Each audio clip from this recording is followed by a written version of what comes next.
India's #1 news network, and you're watching News 9. English news as it should be.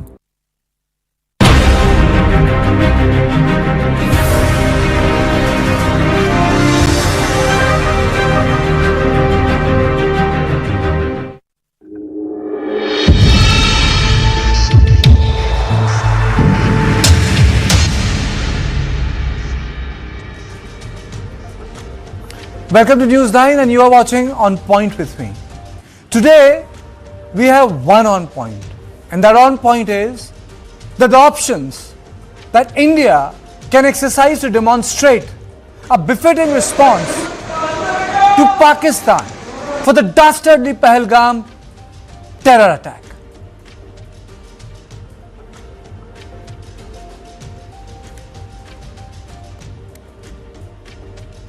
And now let's take a look at the headlines.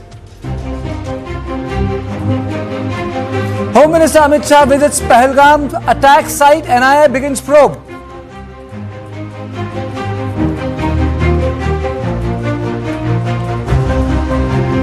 Strong response to Pakistan soon, says Defence Minister Rajnath Singh.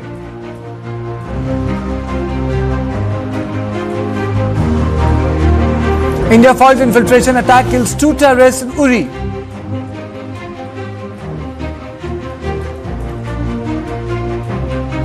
NSA Dawal briefs Prime Minister Modi on Pahalgam attack. Cabinet Committee on Security reviews situation.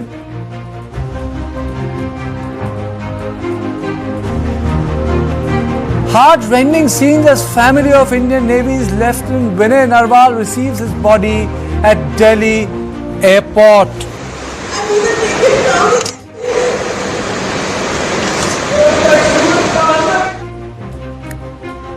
Congress President Mallikarjun Kharge says party stands with the government, but Robert Vadra blames Hindutva politics and Siddaramaiah intelligence failure.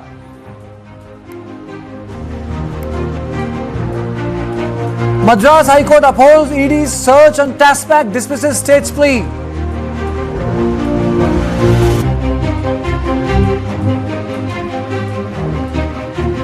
Donald Trump signals China tariff will come down, says he won't fire Fed chief. US President concedes 145% tariff on China is very steep.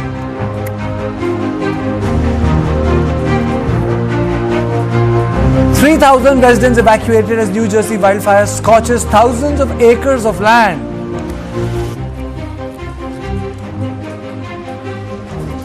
And now let me begin with the meeting which the Prime Minister has undertaken. Yes, I'm talking about the Cabinet Committee on Security. Prime Minister undertook this meeting today. Home Minister Amit Shah, Defence Minister Rajnath Singh, other officers, National Security Advisor, Foreign Ministry officials, the Intelligence Bureau Chief, RAW Chief, Foreign Affairs Minister, the top body, the most important body on security, which is Cabinet Committee on Security, met. And very soon, there will be an official press conference by Ministry of External Affairs. But right now, we will talk about India's military and non-military options against Pakistan. 28 people died in this brutal terrorist attack in Pahalgam, a popular tourist destination in Jammu and Kashmir. The suspects have been identified as Asif Sheikh, Suleiman Shah, Abu Talha, all of whom are believed to be the operatives of the Resistance Front, a Lashkar-e-Taiba proxy. Shock and anger grips the nation. New Delhi is weighing its options to send out a strong message. Will be on multiple fronts: diplomatic, military, economic, even people to people. There are a lot of options on table. In the past, India has given a fitting response to Pakistan sponsored acts of terror. Let me take you through the Uri attack. 18 September 2016, 4 Jaish-e-Mohammed terrorists attacked Indian Army Brigade headquarters near Uri. 19 Indian soldiers were killed and 19 others injured. India's response? On 29 September, India carried out a surgical strike in POK. Commandos crossed LOC at multiple places to attack targets within Pakistani territory. Islamabad reluctantly acknowledges deaths of 2 soldiers and injuries to 9. That was India's first formally acknowledged surgical strike. There have been surgical strikes, but this was a deep surgical strike which took place. Then came Pulwama, 14 February. And I'm only talking about those that have been documented. There have been multiple instances where Indian Army and other special forces must have carried out attacks, but this was officially acknowledged. 14 February 2019, a suicide bomber attacks a convoy of vehicles carrying Indian security personnel on the Jammu-Srinagar National Highway. 40 CRPF personnel died. Jaish-e-Mohammed claims responsibility. This happened on 14th of February. India's response? On 26th, India launches precision airstrike on a Jaish-e-Mohammed training camp at Balakot. That is Balakot. And in that, multiple casualties took place. And Balakot is also important because missile not only landed on the camp of the terrorists, it led to an aerial engagement. It led to an aerial engagement first time after 1971. So, in 16, the army was involved. In 19, the Air Force was involved. So can India do another surgical strike? The government led by Prime Minister Narendra Modi hasn't hesitated to exercise the option in the past. This is something that cannot be ruled out. Given the stellar role played by the Indian Air Force, its efficacy has been proven in the past. It can be exercised to neutralize terror bases inside enemy territory. Can India change the nature of Pakistani state? Pakistani establishment cannot stop obsessing with the two-nation theory. Pakistani army chief said that this very recently triggering anti-Hindu sentiments, trying to change the nature of the Pakistani state may be futile. Then the question comes, how will India tackle Asif Munir? The man who's trying to further create a dog whistle strategy. And a lot of experts are saying that his speech was actually a trigger for this attack. Though his army is beleaguered, multiple attacks are taking place in Balochistan, and Pakistani army is pinned down even in Khyber Pakhtunkhwa. Munir recently termed Kashmir as Pakistan's jugular vein, and the asset is being seen as a possible trigger for the Pulwama, for the Pahalgam attack. How can India send out a strong message to the Islamist general? On this, I am joined by Air Marshal Dipendu Chaudhary, former Commandant of India National Defence College, Vice Admiral Anil K. Chawla, former Flag Officer Commanding-in-Chief, Southern Naval Command, Major General P.K. Chakravarti, Deputy Director General, Perspective Planning and Directorate, Additional Director General, Artillery, Army Headquarters, retired, and Commodore Sri Uday Bhaskar, Director Society for Policy Studies and former Director of IDSA, and Major General Sudhakarji, Defence Strategy and expert on various issues related to security. Let me straight away go to Air Marshal Dipendu Chaudhary. Sir, what are India's options? Thank you very much for having me over on this. And this is I think a time which has kept recurring periodically with different time intervals, and has come to haunt us again. And I'm afraid, I think this time they have crossed the lines in the past, but I think they've crossed the line in a manner where I think they have bitten off more than they can chew. And the circumstances they have carried out this attack was possibly to, things were falling in place in Kashmir. The tourism life was coming back, absolutely had come back to normalcy. Look at the amount of tourists that we had there. But that was possibly taking away the attention from Kashmir, and from the way the Pakistanis wanted to narrow it down, and from what General Munir's statements and came out, it was absolutely clear that there was obviously appears to be a well-planned strategy.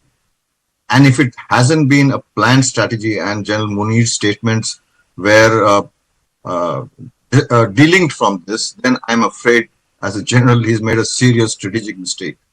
And because this is going to have unintended consequences if he was not a party to it, which I strongly suspect is not true. It's very, we know the Pakistani security establishment and their engagement of the military and the ISI. So I'm sure India's options, we have plenty. We have run these options in the past. You've already mentioned Balakot strike. And what is interesting is that the Indian Air Force had carried out this attack inside Pakistani territory each time. And when this attack was carried out, there was no aerial response. This attack went through clean. And that speaks volumes for our military capability. So there are plenty of military options, and I'm sure the people in the right places are going through them. And I think I'll close now and give others a fair. Thank you. You stay with me, sir. Admiral Chawla, there was an element of surprise when 2016 operation happened. There was a bigger element of surprise when 2019 happened. What is the element of surprise now? The terrorists can be lucky, need to be lucky once. The security forces have to be lucky every time. So that's the first thing. Secondly, this actually represents the bankruptcy of Pakistan's policy and ideas, because this is the only thing that they are left to resort with, this inhuman barbarism that they have demonstrated against innocent civilians, and the way in which they have carried out is, as the Prime Minister mentioned, the most heinous crime that anybody can commit. And Pakistan does it for two reasons. One is when it is ignored, it has been ignored. And second is when it wants to draw attention back to J&K. And obviously there was an element of international visits going on in India, which everybody's talked about.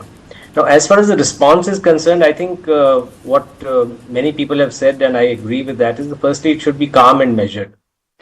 We need not get amidst the sorrow. We should not let reason be overtaken.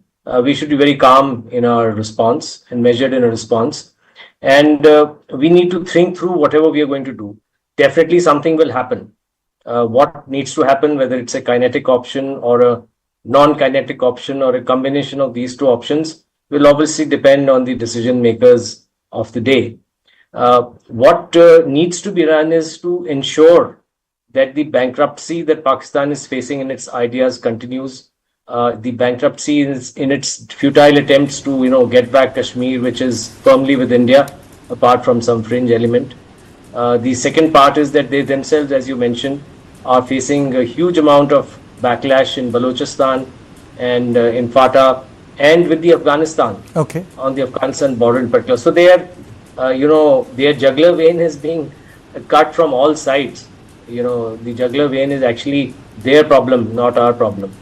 So while condemning and sympathizing with all the poor people who have died, I think we have a lot of options. Obviously, these options, the kinetic options, are something that can neither be discussed nor will we really know, and nor should we know what these options will be. But we should exercise all these options, kinetic and non-kinetic, at a time and place of a choosing, with an absolutely calm mind and ensuring long-term impact of these options. Major General Chakravarti, the issue is what leverage does India has on Pakistan? We don't have an economic leverage, sir. I don't think there's a human to human leverage.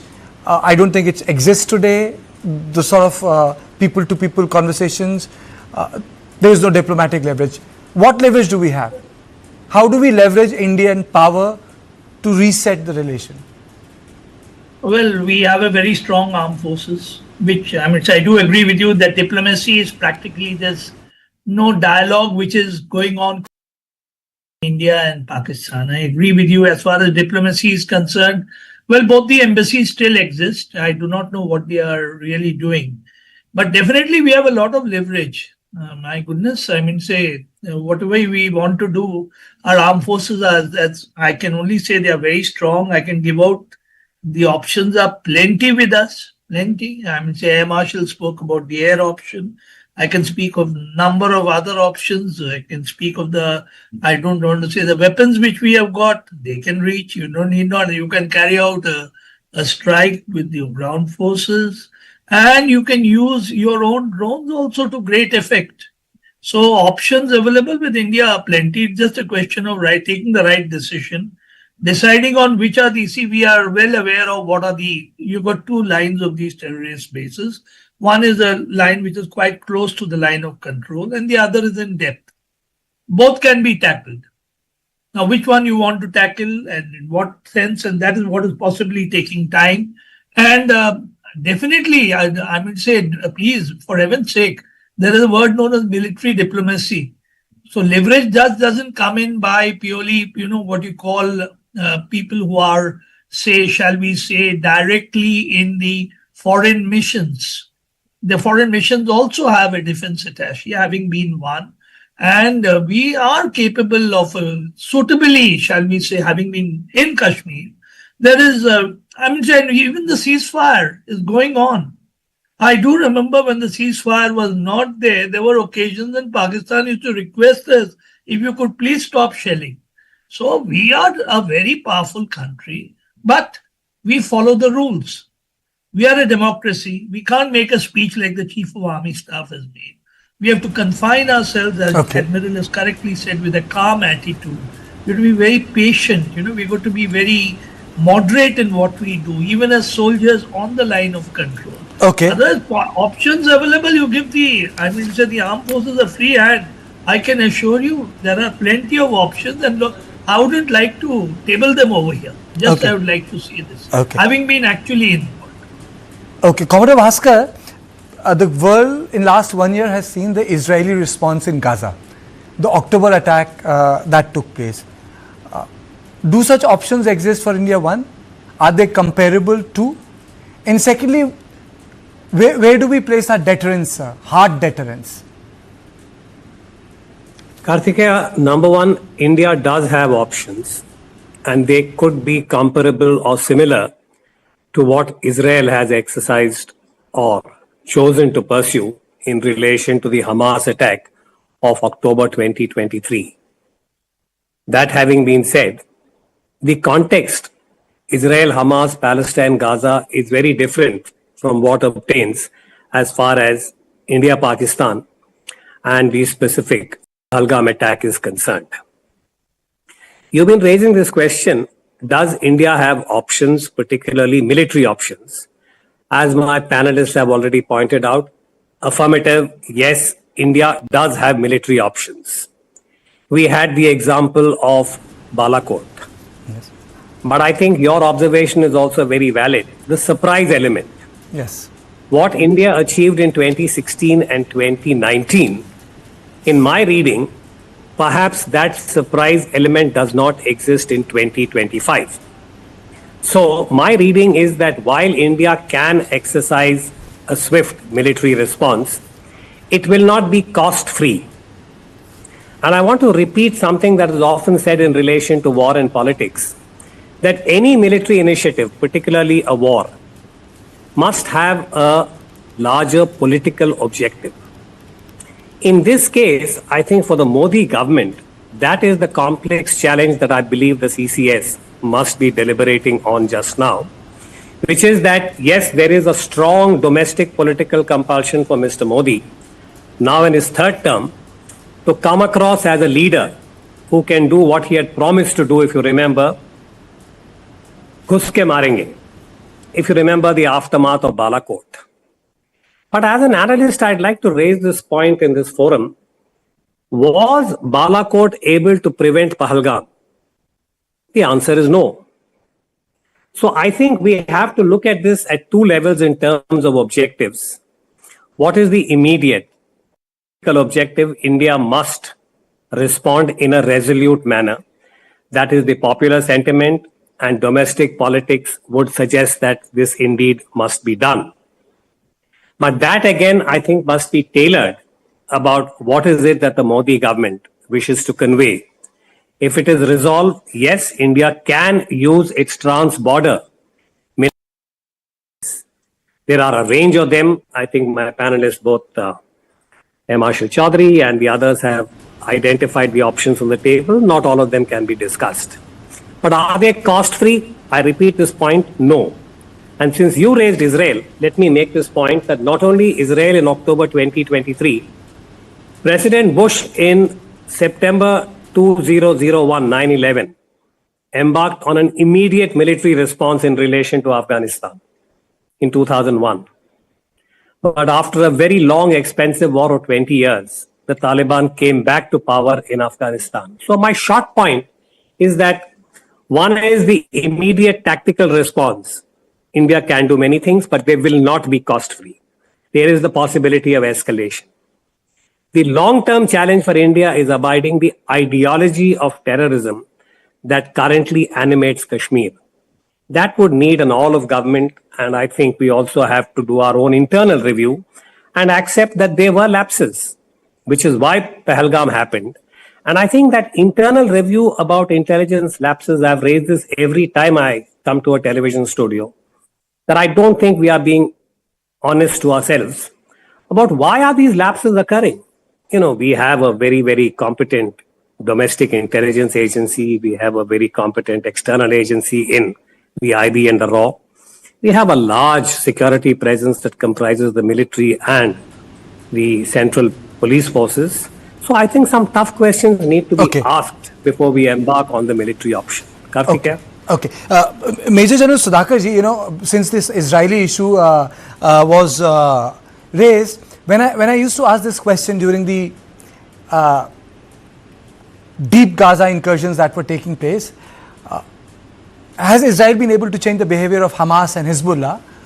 A lot of officers, their former officers, now part of the propaganda division, you know, working as journalists, they would always say, sometimes we have to mow the lawn, and we have to mow the lawn time to time, which means that we may not be able to change the behavior of Hamas and Hezbollah, but we need to take care of the cadres and the current leadership in one go. What is that we have not been able to change the behavior of the Pakistani state, that these terror attacks occur in cycles? Kartikeya, good evening. Thank you for getting me to the show. I hope I am audible because the audio wasn't coming clear to me from the studio. My very deep regards to the very distinguished and senior panelists. Very humbled to be a member of this panel discussion. Very important question you have asked. Any step that India takes in response to this terrorist attack should have the potential to resolve the issue. Will it resolve the issue? Has Balakot, because I couldn't hear Commodore Uday Bhaskar's articulations, his audio was getting disturbed. Has any of the activity or response that India has resorted to, has it ever been, has it ever acted as a deterrent? The answer is no. So is the case with Israel. They have reconciled to possible doctrine, as per my limited understanding. If you would take your mind back to 1997, Netanyahu himself was a member. The Congress members also were there in the committee. And if I recall the nomenclature, it is to be called as clean break. Clean break, it's about Palestine. At that point in time in 97, they had decided that there is no place for Palestine in Middle East. So it has got correlation. What I am saying is that as long as the Hamas, the Hezbollah, the octopus doctrine that Israel has reconciled and adopted. Octopus doctrine means that the octopus head is Iran and all the tentacles, be it Houthis and Hezbollahs and Hamas, and there is a fourth one, they are the tentacles. They are prepared to apply the doctrine of mow the grass or mow the lawn that you're talking every 6 to 9 months. They also have reconciled to the fact that they cannot do away with. They have to live with these terrorists. They also are reconciled with the fact that Israel, whether they accept it openly or not, it is a satellite post of USA. They will continue to be supported by USA always and every time, in times or otherwise. They also know the fact that their eternal adversary is Iran. This will continue. Okay. Okay, so therefore it brings me, if I have to draw parallel and bring some correlation to this particular incident or terrorist attack that has taken place, I totally agree with all the very senior esteemed that India needs to think through. It needs to actually adopt a course of action in a sustained manner. It's not like Balakot and in one day it is over. It has to be a combination of kinetic and non-kinetic means. It has to be a combination of standoff as also a contiguous kind of an activity. Pakistan has to be subjected to continuous punishment over a period of time. And that is the form, new kind of a form of mowing the grass as far as India is concerned in relation to Pakistan. It has to adopt multiple forms of economic, be it river water, be it political, and now the target selection is very important, Kartikeya. Okay. So I am saying if the ceasefire violation is not being respected, or ceasefire agreement 2021, why don't we make it conditional? Why don't we, instead of adopting covert attack, openly declare that one civilian getting killed, India is not going to spare you openly. Like Israel does, like USA does. We'll get into Pakistan, we'll select our target, we'll eliminate them, not neutralize, eliminate them. Very quickly now, Ambassador Veena Sikri has joined me. Ambassador Veena Sikri will join me in a few minutes, but there are two issues I'll take up. One is the issue of the nuclear threshold, because Pakistan is a nuclear state. Gaza is not a nuclear state, one. And second, the issue of troubled neighborhood, a sort of a volatile Myanmar border, a hostile government in Dhaka, not so hostile government in Nepal, but we don't know where to place them, hostile Pakistan, and a border where additional deployment has taken place, huge deployment has taken place, training Indian Army, and that is the China border. So my question to Air Marshal Dipendu Chaudhary, sir, keeping this in context, the sort of deployment we have on the border, and the many experts have written on two-front war, two-front issues, what options do we exercise? And lastly, if you can just answer this, a lot of experts say that this nuclear threshold of Pakistan being considered low is a bluff which it exercises in strategic affairs. Do you agree or disagree? Thank you. It's a pretty interesting question, because at the end of the day, we need to bear in mind, like it was absolutely clearly brought out, that it is not just it's not a Gaza that we are handling. It is a nuclear state, and in fact, this India, unfortunately, its position is the nuclear hotspot of the world, which is world on its toes and keeps it worried. And Pakistan has constantly leveraged this nuclear bogey to its advantage. But at the end of the day, India has always shown enormous strategic restraint, and every action has been measured, escalation controlled, and well thought of. Even in this case, the mistake I think which has been made, the last time when it had struck the CRPF, basically the CAPF, uniformed personnel. But this time you have gone on and hit pure civilians in front of the families. I didn't go into the details, but the level of the action taken by the terrorists is a classic terrorist action, which historically all over the world is exactly what they aim and hope to do. Shock, awe, and prove a point to their adversary, that look, this is what we can do inside your own home space. I think that has been a mistake, because this is something for one. There's a bit of I think the entire nation. and from Sir. what is coming out of the TV, unlike us this time. So I'm saying my point is the response has to be a comprehensive use of national power. Every element, it cannot be a one-off kinetic option because it's past that stage. However, what will matter is what was brought out, I think, by a couple of the speakers and very aptly, and that is something which is the Indian military has always done. That response will be cool, calm, collected, measured, well thought of, but in an integrated manner with all other elements of comprehensive national power. It will need a clear, worked out strategy, and it will be over time and it will not be a short-term response. And I think that is what our leadership is doing right now. So, the reportage, the general imagination and narrative of defense of India is generally army-centric.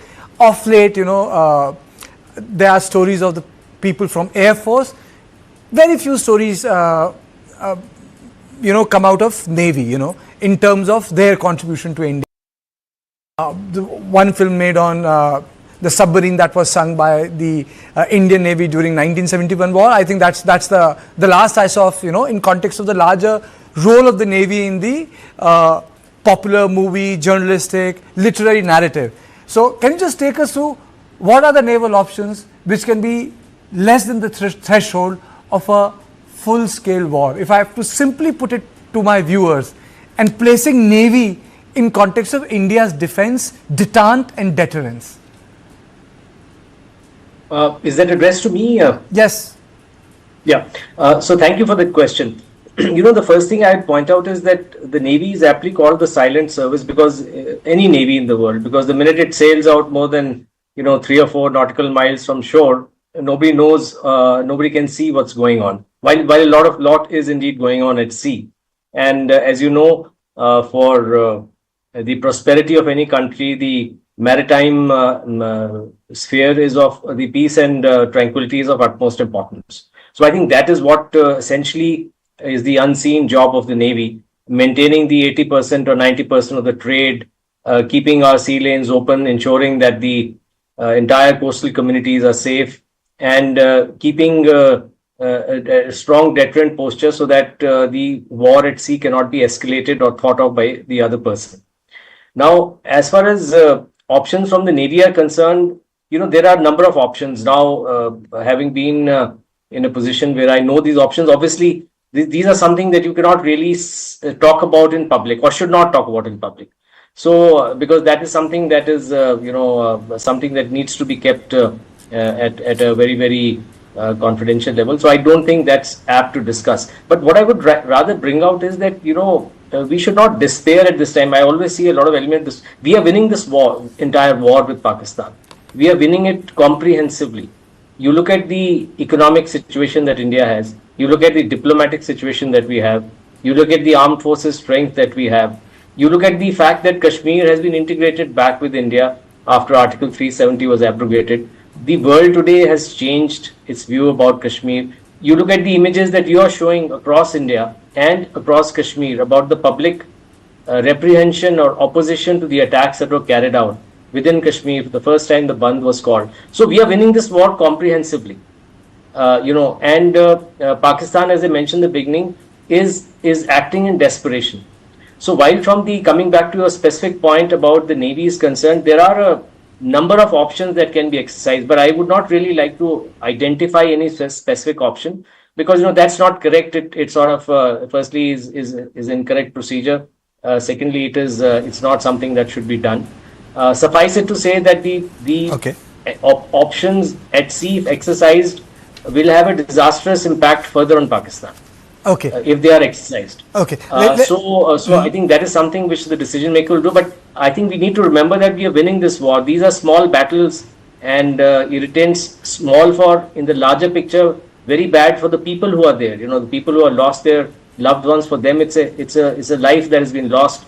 The entire lives have changed. So not belittling that enormous loss, but India has the upper hand, and we need to maintain that, as I mentioned, by having a very deliberate and, as all the panelists have mentioned, a comprehensive approach, well thought out, cool, calm, collected. We will strike when we want to strike, how we want to strike, and what we want to do. Let me straight away go to Commodore Uday Bhaskar sir. Are we winning the war? And your comments on Pakistan's low nuclear threshold, sir. Pakistan's nuclear threshold is an empirical fact, meaning that India and Pakistan both are nuclear armed and they are neighbors.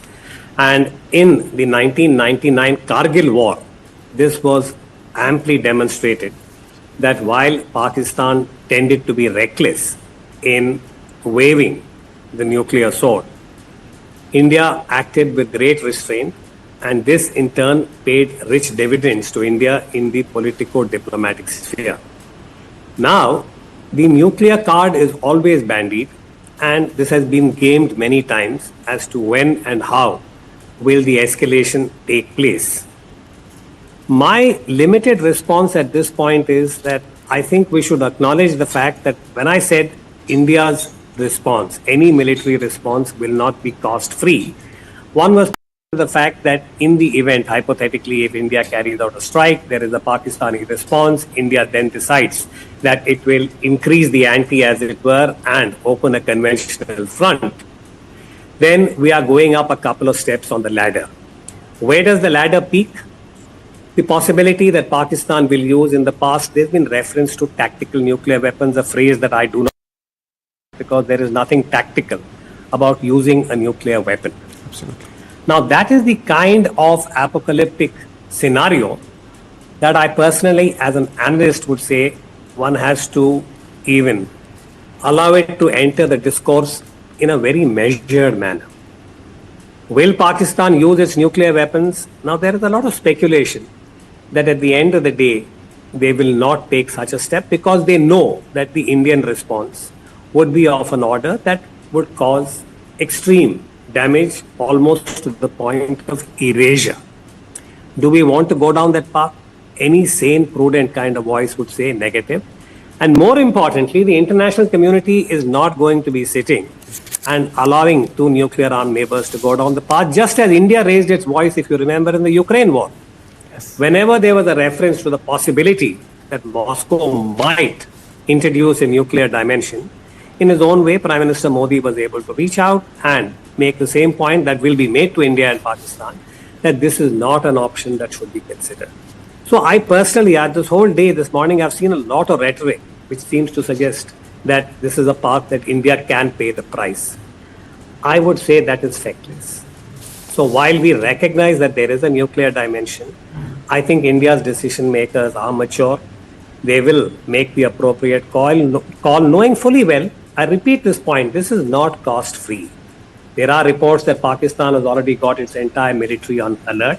And I make this point again emphatically, Kartikeya, that there are other options.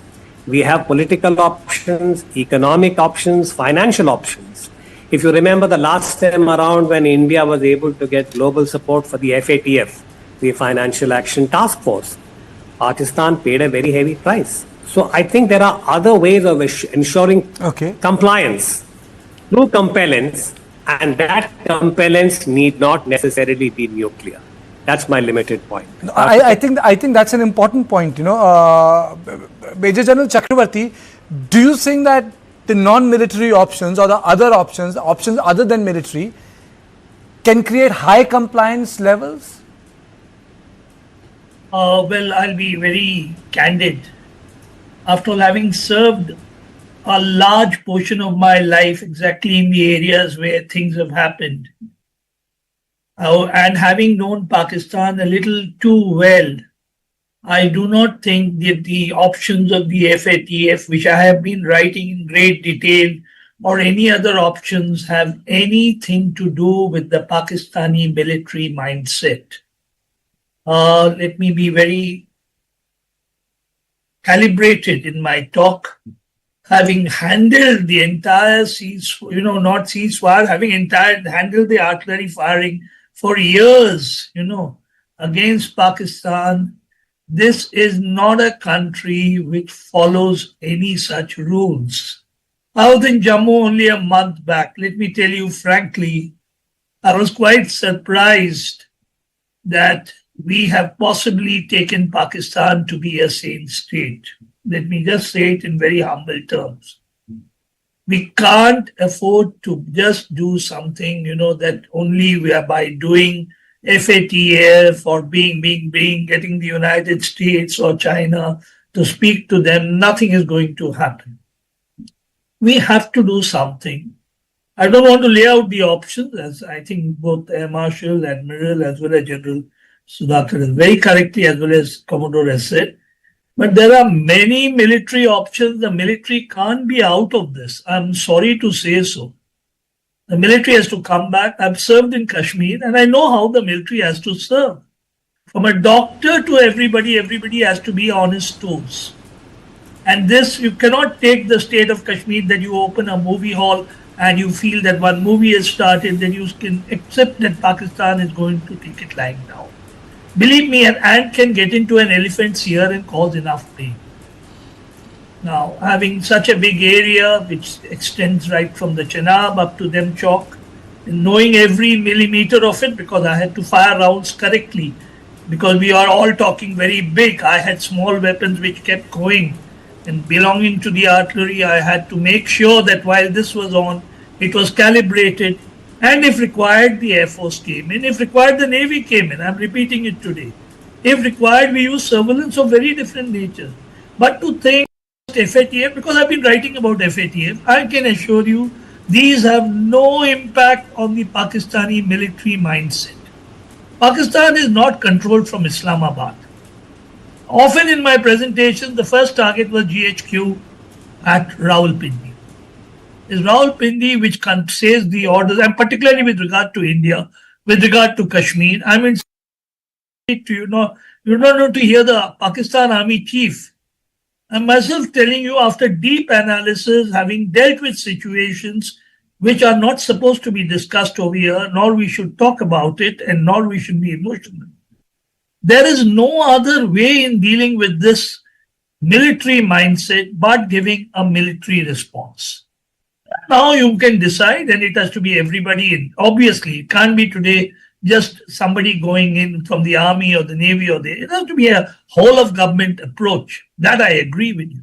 Whole of government approach which is calibrated, an approach which sends a message to the Pakistan army. I am repeating again, which controls the shots, which is responsible for even selecting a target like Pahalgam. I was in Jammu, and at that time the Samba operation was on.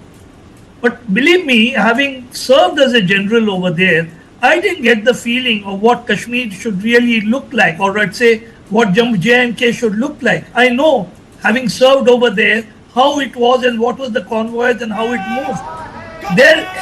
We have to get back to what we were. At least General Sudhakar and Air Marshal and all would realize. I remember even today, some incidents are not reported. There are many things which happened between Avantipur and 92 BH in Srinagar. I can't bring out all these things. But I want to tell you that please don't have this sweet approach to this great nation, Pakistan. When they cause all these things, they are very calculated, they are very strategic. I'm not by any means wanting to be a warmonger, but definitely I would say a military response is necessary for the military. You cannot deal with them through FATF, through IMF. These are all sweet, soft organizations. They have no impact on the military mind. And I myself I'm not a... Basically you are saying that if you need to change the behavior of the Pakistani state, you need to change the behavior of the Pakistani army. This question is for General Sudhakarji. It's ultimately need to change the behavior of the Pakistani army for it to reflect on the Pakistani state. If I have to take forward your argument. Absolutely. I tend to agree with General Chakravarti's articulations and bang on. I have also been, since past couple of years, have been saying the same thing. I've just carried out a research of 40 days, and my research gives a finding that this proxy war from Pakistan will never come to an end. It's an eternal flood being flooded from Rawalpindi or ISI sitting in Islamabad. So until you close the tap, how do you expect water which is flooding your drawing room or the mainland? How do you expect that to be drained out? So you got to address the target which is responsible to actually orchestrate such kind of mayhem and genocide, I would say. So second point, if you allow me, Kartikeya, it's very important. It's a very interesting discussion taking place. Any conflict, any action taken by us, we should be very clear about the exit policy. We must know how to terminate the conflict or how to terminate the punishment that we wish to unleash against the enemy. Because if that is not clear, then we may land up like what is Putin is landed up now, Putin and Zelensky. Because they all planned for 7 days or 15 days, but Putin didn't know how to actually pull out of the conflict. Same in the case with Netanyahu. Netanyahu's objectives are different. Okay. To our viewers, very soon this press conference is going to start by Ministry of External Affairs. I'm very happy that Ambassador Sikri, Veena Sikri joins me. Madam, we were talking about the military options. My question to you is, are non-military options as effective as military options? Of course, I think it always has to be a combination of military and non-military options. The military option, as it's quite correctly been said, there is always a very significant importance attached to the exit policy. You have to be clear, it should not be another IPKF or something like that. That option is always a big worry. But a combination of military and non-military. Diplomatic option is also very strong. We have never exerted globally and significantly on this, what Pakistan is, the kind of terrorist and terrorism attacks they launch in India. What about what the problem of Balochistan? The people of Balochistan don't want to be with them. The people of Khyber Pakhtunkhwa don't want to be with them. There are huge that Pakistan finds itself in, but still it manages through various diplomatic channels to always make itself indispensable. And you found even in August of last year, Pakistan was a channel through which the regime change operation in Bangladesh was conducted. So I mean, it just shows how the diplomatic option and making yourself indispensable to the world community, exercising, whether it is the game in Afghanistan, whether it is, making themselves useful for the regime change in Bangladesh, always something like that, they always pull off so that their view in the world remains unchanged. But we have to combine the military and the non-military options. I think the trade option is a very important one. The question of commodities. There was an option, for example, that any company that is doing business in say POK or located there will not be allowed to do business with India. There's so many options that one can combine with, but also asking from our this side, Ambassador Sikri, the reason why I'm asking this question to you is, if you recall, the Prime Minister said कि झेलम में खून और पानी साथ साथ नहीं बह सकता, and then the Prime Minister in the context of the Ukraine had very specifically said it's not the time for war. In this larger rubric of our positioning in international politics, war in Ukraine, the global tension, and his stand when he said खून और पानी साथ साथ नहीं बह सकता, where do we stand today? Well, I think, as I said, the Indus Waters Treaty itself is one very big non-military option. Abrogation of the treaty itself, all these decades, we've given to Pakistan much more water than what they were required to get under the Indus Waters Treaty, because we didn't exercise our own options under the Indus Waters Treaty. We didn't exercise them properly, and we were always giving in to, arbitration, and they would raise an objection even to run-of-the-river projects where they have no right to raise objection. They would raise objection, and we would give in to it and submit to those objections. It has been actually a very, in many previous governments, a very weak approach. So Indus Waters Treaty itself is one of the biggest non-military options that we have to look at and work at. And I think that this combination, I'm sure, is what our government must be considering now and working on.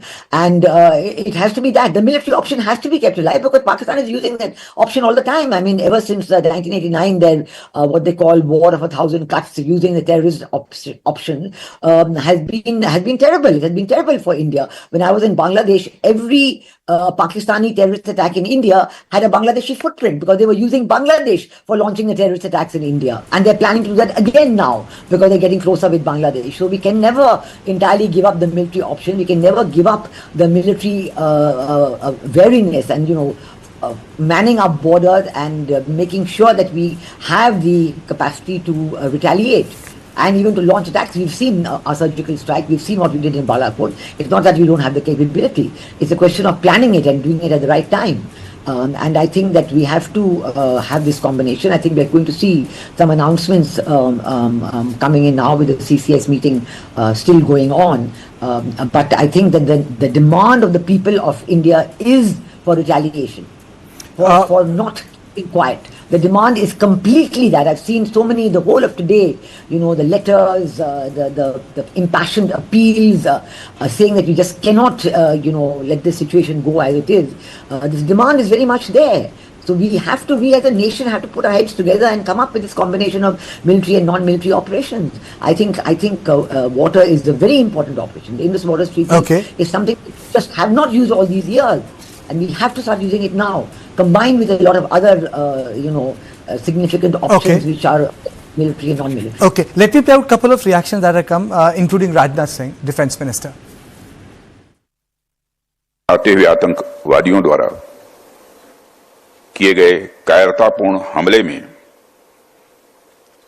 हमारे देश ने अनेक निर्दोष नागरिकों को खोया है। इस घोर अमानवीय कृत्य से हम सभी गहरे शोक और दर्द में हैं। सबसे पहले मैं उन सभी परिवारों के प्रति अपनी गहरी संवेदना व्यक्त करता हूं जिन्होंने अपने प्रियजनों को खोया है। इस दुखद समय में दिवंगत आत्माओं की शांति के लिए मैं परमात्मा से प्रार्थना करता हूं। यहां मैं भारत के दृढ़ संकल्प को दोहराना चाहूंगा कि टेररिज्म के खिलाफ हमारी जीरो टॉलरेंस की पॉलिसी है। भारत का एक एक नागरिक इस कायरतापूर्ण हरकत के खिलाफ एकजुट है। मैं इस मंच से देशवासियों को आश्वस्त करता हूं, घटना के मद्देनजर भारत सरकार वो हर कदम उठाएगी जो जरूरी और उपयुक्त होगा। यहाँ हमारा एक गरीब मजदूरी करके रोजी रोटी कमाने वाला आदिल घर से निकला था मेहनत की कमाई करने के लिए। बदकिस्मती से आज उनका कफन जो है उनके घर लौटा दिया गया। लेकिन सुनने में आया है कि इनकी मौत ऐसे नहीं हुई, ये बहादुरी का सबूत दिखा रहे थे। वहां लोकल सुनने में आया है कि ये एक शख्स थे जिन्होंने हमले को रोकने की कोशिश की और जिन्होंने शायद बंदूक छीनने की भी कोशिश की और तभी जाके इनको निशाना बनाया गया। बीवी बच्चे लेके अपनी बचत करके यहाँ आता है कि मैं कश्मीर जाके जन्नत को देखूंगा, तो उसके साथ एक निहत्ते टूरिस्ट के साथ जिसके हाथ में तो कोई हथियार नहीं है, इस तरह आप उस पर हमला करते हैं, उसकी जान ले लेते हैं। तो मैं कहती हूँ इसकी जितनी भी मजम्मत की जाए वो कम है। और मैंने पहले भी बोला, फिर से बोलती हूँ कि हम पूरे मुल्क के लोगों से, हम कश्मीरी लोग जो हैं शर्मसार है, शर्मिंदा है कि आप वहां से आए और यहाँ से आप मौत के में चले गए। तो ये इससे बुरा क्या हो सकता है। Let me go across to Ambassador Veena Sikri. Before I close the show, Madam, in case India decides to exercise the option, multiple head of states have taken India's side. Will India get the same diplomatic leeway, the same buffer which Israel enjoyed when it actioned Gaza? Will we get the same support if we exercise our hard options by these major global powers? I think so, yes. And in fact, when you mention the Hamas attack on 7th October, there have been a lot of messages today comparing this attack in Pahalgam to the Hamas attack of 7th October. That comparison is being drawn. So obviously, when you see that comparison being drawn, it indicates what the people expect in terms of a response. And I think globally, India is in the correct position to get support. Of course, it all depends what you plan to do, how you put the case. You have to mount a a campaign for diplomatic support. It's not that it happens on its own. And I'm sure we've done it many times before. We will do it again. But I think that, in our neighborhood, in the importance we attach to our neighborhood and the importance we attach to Indian security, without a response on this issue, it will be terrible. There has to be a very specific, a very strong response. Okay. Thank you all of you for joining my show. And very soon, there will be a press conference by the Ministry of External Affairs. We'll come to know as to what response India will choose to exercise in the first go. So this is all on point. Don't go away because it's a rolling coverage. Very soon, my colleague Padbada Joshi will join you in India's interest, where this whole issue in its entirety would be again taken up. We will discuss the options which India has and what will be announced subsequently. I'll see you tomorrow at the same time. Good night.